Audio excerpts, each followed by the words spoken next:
Shalom anak-anak Ibu kelas 8, bertemu kembali bersama saya Ibu Silitonga dalam video pembelajaran pendidikan agama Kristen dan budi pekerti.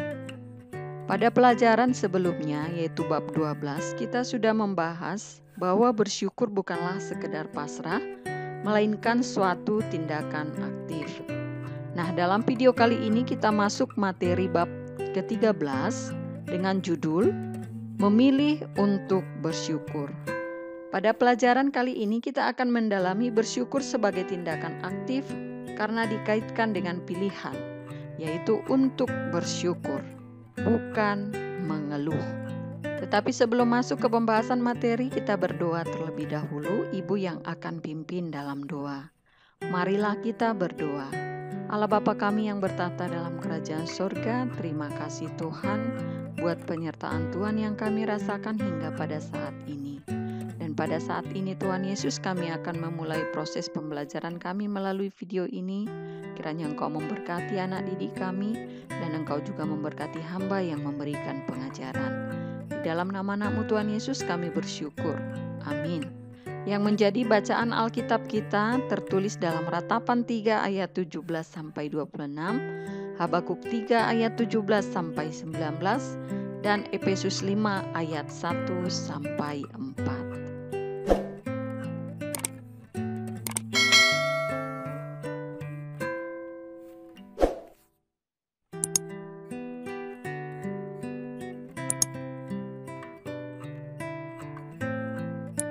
Nah, sekarang kita masuk ke pembahasan materi. Apakah di antara kamu pernah mengeluh? Tentang apa? Dan pada siapa keluhanmu kamu tujukan? Dan apa reaksi orang tersebut ketika mendengar keluhanmu? Mari kita simak cerita berikut ini, itu pada halaman 97 dari buku paket kamu dengan judul Seorang Ibu yang Mengeluh. Ada seorang ibu setiap hari terus mengeluh karena rumahnya terlalu kecil. Ia memiliki 3 orang anak yang tidak mempunyai kamar. Tidur pun harus bertumpukan. Belajar juga harus bergantian. Lalu ia menemui pendetanya dan mengeluhkan keadaannya. Tuhan, kok tidak peduli dengan keluarga kami, Pak Pendeta? Padahal kurang apa saya dan suami ini? Bekerja keras sudah, berdoa dan berpuasa juga sudah. Tapi hidup kami ya begini-begini saja. Kami mesti bagaimana lagi? Tanyanya. Saya punya cara untuk mengatasinya, asal ibu mau mengikuti semua kata-kata saya, kata Pak Pendeta. Saya berjanji Pak Pendeta, pokoknya asal kami bisa menarik napas lega. Ajaklah para keponakan dan sepupu ibu menginap di rumah ibu. Minggu depan ibu datang lagi kemari. Walau heran, ibu itu mengikuti kata-kata Pak Pendeta. Ia pulang, lalu mengajak para keponakan dan saudara sepupunya menginap di rumahnya. Seminggu kemudian ia datang kembali ke pendetanya. Waduh Pak Pendeta, rumah kami tambah sumpek dan sempit. Tobat saya, tobat. Bagaimana ini? Keluhnya pula. Ibu masih mau mengikuti kata-kata saya? Tanya Pak Pendeta. Tentu Pak Pendeta, pokoknya asal kami bisa menarik napas lega deh. Begini, ibu masih memiliki beberapa ekor kambing dan ayam bukan? Nah, ibu coba bawa mereka semua masuk ke rumah. Minggu depan ibu kembali ke sini. Benar-benar nasihat gila.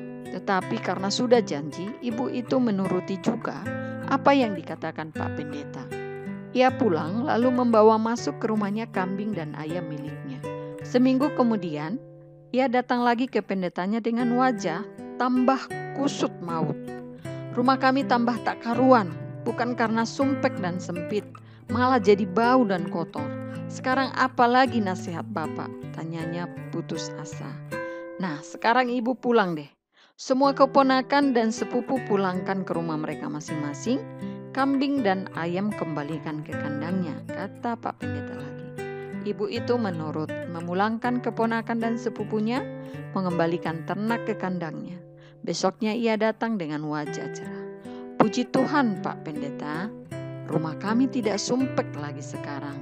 Kami bisa menarik napas lega, katanya dengan amat gembira.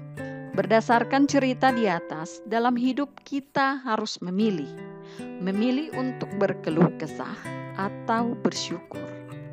Memilih artinya ada sejumlah hal yang tersedia dan kita mengambil atau menentukan hal yang sesuai dengan apa yang kita anggap terbaik, yang sesuai dengan selera kita. Agar kamu semakin paham, Ibu buat beberapa contoh. Contoh pertama, bila kita berada di sebuah restoran atau rumah makan dan pelayan restoran menyodorkan menu atau daftar makanan yang tersedia di restoran itu, dan kita diminta untuk memilih makanan yang kita akan pesan. Ya, tentunya kita akan memilih makanan yang kita sukai. Makanan yang kita sukai itulah yang akan kita pesan setelah kita disodorkan berbagai macam menu pilihan. Contoh yang kedua, kamu sedang berada di toko sepatu. Kamu hendak membeli sepatu sekolah, dan pada saat kamu berada di toko sepatu, tentu kamu akan memilih-milih terlebih dahulu. Selain model, tentu kamu juga akan memilih warna yang sesuai dan apa yang boleh dipakai di sekolahmu. Memilih dilakukan karena ada beberapa yang tersedia dan tidak mungkin kita mengambil semua yang ada. Kita disuruh untuk memilih salah satu atau beberapa yang sesuai dengan selera dan kebutuhan kita. Memilih untuk bersyukur dapat diibaratkan seperti contoh di atas. Ada sejumlah pilihan dan kamu diminta untuk memilih bersyukur. Karena itu adalah yang terbaik, yang paling sesuai dengan keadaan kita.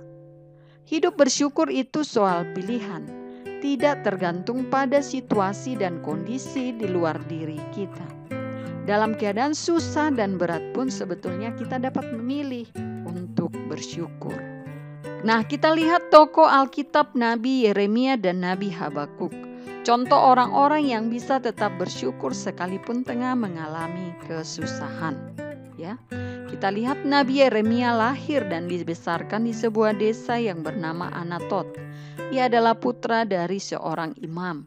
Yeremia memberitakan firman Tuhan mulai dari zaman Raja Yosia dari kerajaan Yehuda, dilanjutkan dengan Raja Yoyakim dan Raja Zedekia.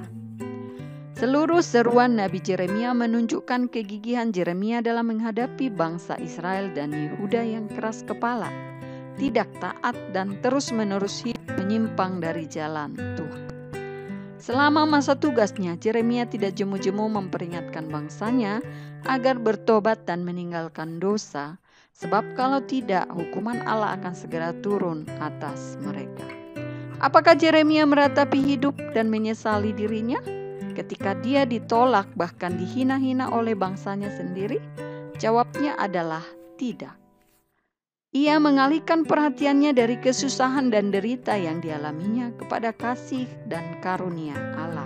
Seperti tertulis dalam Ratapan 3 ayat 21-23, ini adalah seruan Yeremia. Tetapi hal-hal inilah yang kuperhatikan, oleh sebab itu aku akan berharap, tak berkesudahan kasih setia Tuhan, tak habis-habisnya rahmatnya, selalu baru tiap pagi, besar kesetiaannya. Yeremia tetap dapat bersyukur. Artinya, Yeremia tidak mau terpaku pada kemalangan dan kesulitan yang ia alami, melainkan tetap melihat kepada Tuhan dan kuasa-Nya yang memampukan Yeremia selaku nabi untuk tetap berkarya baginya. Nah, selain Yeremia, Nabi Habakuk juga adalah salah satu tokoh Alkitab yang tetap bersyukur ketika dia melayani pada masa-masa yang sulit. Keteladanan yang sama bisa kita lihat dari Nabi Habakuk. Habakuk bekerja sebagai nabi pada zaman Raja Yoyakim. Raja Yoyakim adalah seorang raja yang jahat. Karena itu Tuhan tidak berkenan kepadanya. Ia menjadi penyebab bangsanya terjerumus ke dalam jurang kehancuran. Habakuk hidup dalam keprihatinan karena bangsanya, bangsa Yehuda, tidak hidup dalam kebenaran. Sebaliknya, kelakuan mereka penuh dengan kejahatan, ketidakadilan, pemberontakan, dan berbagai pelanggaran hukum lainnya. Padahal telah berulang kali mereka diminta untuk bertobat dan meninggalkan dosa-dosa mereka. tetapi mereka tidak menghiraukannya. Habakuk tidak lantas menjadi putus asa atau kehilangan sukacita. Imannya kepada Tuhan tidak goyah dan tetap menyatakan rasa syukurnya. Bagaimana bisa bersorak-sorai bila kita hanya memikirkan begitu banyak kesulitan yang kita alami? Habakuk bersorak-sorak di dalam Tuhan karena Tuhan adalah sumber kekuatan Habakuk dan juga sumber kekuatan kita semua. Dari kisah Nabi Yeremia dan Nabi Habakuk kita bisa melihat bahwa hidup bersyukur tidak tergantung pada situasi dan kondisi di luar diri kita. Dalam keadaan sulit dan berat pun, sebetulnya kita dapat memilih untuk bersyukur. Nabi Habakuk dan Nabi Yeremia adalah contoh orang yang dapat tetap bersyukur walaupun mereka tengah mengalami kesusahan. Mereka tidak patah semangat dan mengeluh dalam penderitaan. Ada 4 hal yang dapat dilakukan untuk belajar bersyukur bahkan dalam hidup yang berat sekalipun. Yang pertama, fokuskan pikiran pada kasih dan karunia Tuhan. Lihat sekeliling kita, selalu ada hal yang bisa kita syukuri. Yang kedua, jangan mengeluh, buanglah kata-kata negatif dari mulutmu. Sebaliknya selalu ucapkan kata-kata yang positif dan membangun semangat.